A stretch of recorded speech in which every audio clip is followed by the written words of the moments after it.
What's up, everybody? Happy New Year. I hope your January has kicked off well. Like ours, we are doing some healthy stuff today. Roasted pumpkin soup.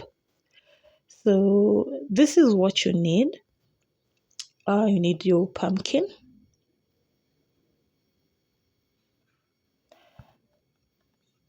You need some potatoes. So the amount of potatoes will depend on the amount of pumpkin that you're going to use. That's a black pepper and olive oil. Mine was in the fridge, but it will throw in a few. Some salt, coconut milk, but you can use cream as well. I didn't have cream, so I opted for the milk. And then you can also add some milk, normal milk. So I've cut my vegetables. I haven't peeled the pumpkin. And then I proceed to put them on a roasting pan. And currently, yes, as you can see, I'm sprinkling my black pepper.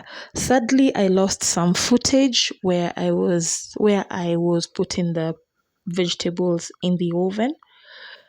That took about 30 minutes, but the time depends on how you want your roast to look like. So currently I'm sprinkling my olive oil on the vegetables just to make sure that they don't kind of stick on the pan, and to also give it an amazing taste. So there you go. Just removed them from the oven. You can see how my roast looks like. My garlics, onions, potatoes, and my pumpkin.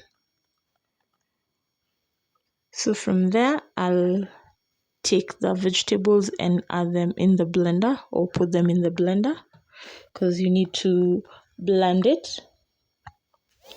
So as you can see, I'm scooping the pumpkin off the peels and adding them into the blender.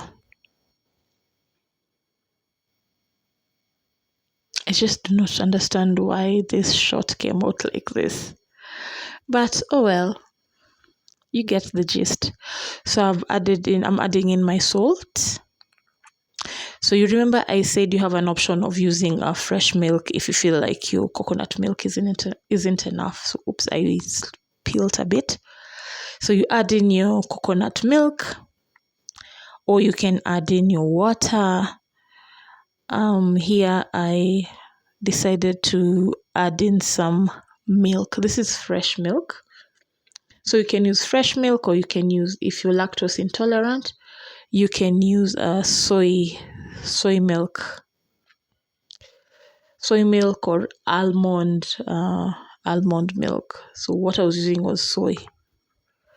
I like the way soy has this earthy taste. So it gives the pumpkin soup some umami flavor, for lack of a better word. So you blend the mix to your preferred consistency. I like mine with very little chunks, like that. That is the consistency that I'm comfortable with. So after the blending, you put a saucepan on the stove, heat up the saucepan, then add in your mix, and you can start stirring. Treat it like porridge. Yeah, stir as if you're making porridge until it starts to bubble. Because again, we don't want it to stick at the bottom of the pan. If you find your mix too thick, you can add in some water, or some more coconut milk, or some soy milk, totally dependent on what your palate tells you, or how you feel like.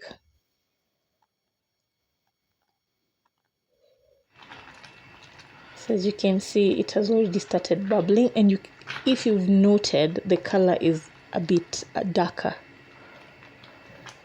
So at times, if you use butternut, it will become a bit yellow. I'm using, my pumpkin wasn't that dark. So there you go. This is how I served mine with toasted buns. Thank you for watching. Please remember to subscribe. Bye.